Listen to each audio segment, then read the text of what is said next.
Hey guys, welcome back. So today we're going to go through Faenora Wildlands alpha demo, and we'll take you through how to get off the ground and start grinding for your nether shards. Let's get straight into it. So to get started, head over to faenora.world and register for a new account. Once your account is created, just simply log in to start the game. So this is quite important. Be sure to create your own account because without the account, you will not be able to actually save any of your progress. You will then be given 3 cloud save slots. Just pick any one, and on the next screen for the preferred playstyle, it does not really matter because you can change it anytime later on. For me, I picked auto battle to start playing with. You will then be taken to a fight with a boss character, which you are not actually meant to win, so just let it play out. You will lose it eventually. Next will be a series of decisions. Do you want to go with sword or magic attack? I personally went with magic attack because honestly your main character is quite weak at the start. So you want to stick him in the middle or the back row to begin with until your main character has gained a few levels. Then you'll be more comfortable sticking him in the front row. For the rest of the options, just go with anything that you prefer. Honestly, once you have actually hit level 30 onwards, your main character will just be super OP, so it does not really matter in the end. Okay, so now we'll be starting the game proper. You'll be given 3 choices at the start of every single run. You can either choose from the item cache, which gives you some items to start your run with, or you can choose recruits, which allows you to select from a pool of starting classes for your party. The last option gives you more battle XP. So personally, I like to start with getting more battle XP because you really need to level up your main character first. So once you've gotten a few runs in and are more prepared for a proper run, then always go with choose recruits because it gives you the best chance to go as far as possible by choosing your starting classes for your party. So now you get to set your squad formation. So naturally, you'll want to put your squires, knights and fighters in the first row and the rest of the classes in the middle or last row.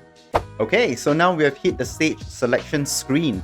So each stage in your run gives you 3 different options.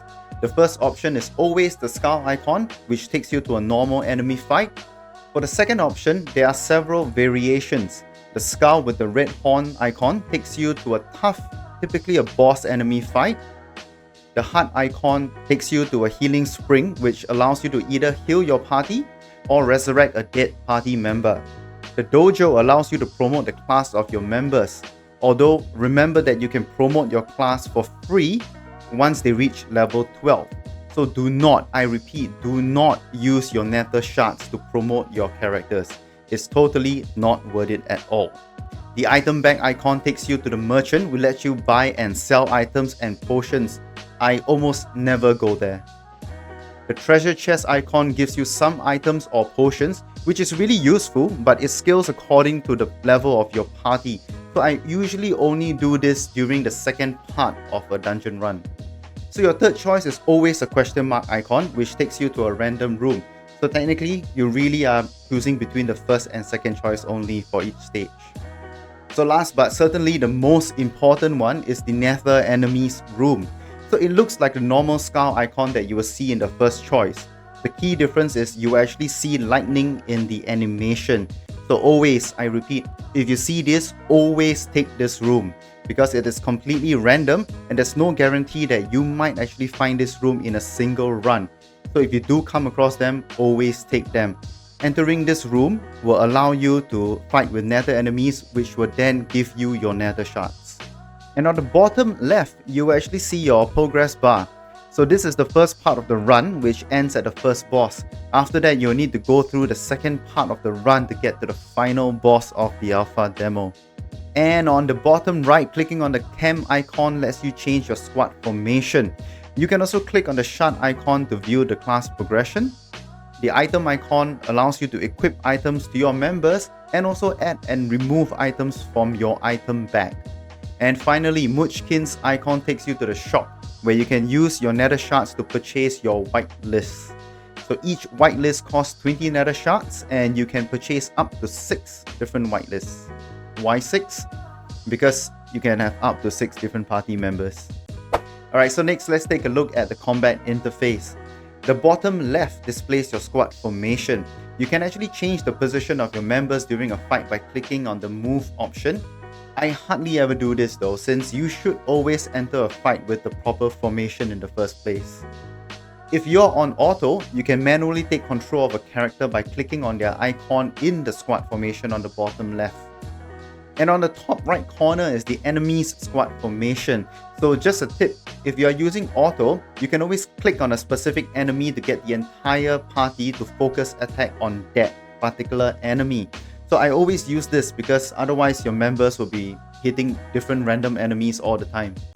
So now let's run through the different options that you have for your squad members. The top option is your basic attack, followed by your skills, and then the item bag. Any potions that you have added to the item bag can be used here. So do note that each class has different skills, so you'll want to get familiar with them. You will need SP to use the skills, which generates slowly over time during the fight itself. Alternatively, you can always use a potion to quickly recover SP for a party member. Okay, so that's all the basics that you need to know to get started on your journey. You will die a lot, and I mean a lot, at the start while getting the first few levels for your main character, but keep pressing on because every run contributes XP to your main character and the rank of the classes as well, and it also helps to unlock the fighter and witch classes. It will get easier after your first few runs, and you'll also notice that you can progress further and further each time. So I hope this has been helpful. Check the links below to get started. Thank you so much for watching, and I'll catch you in the next one.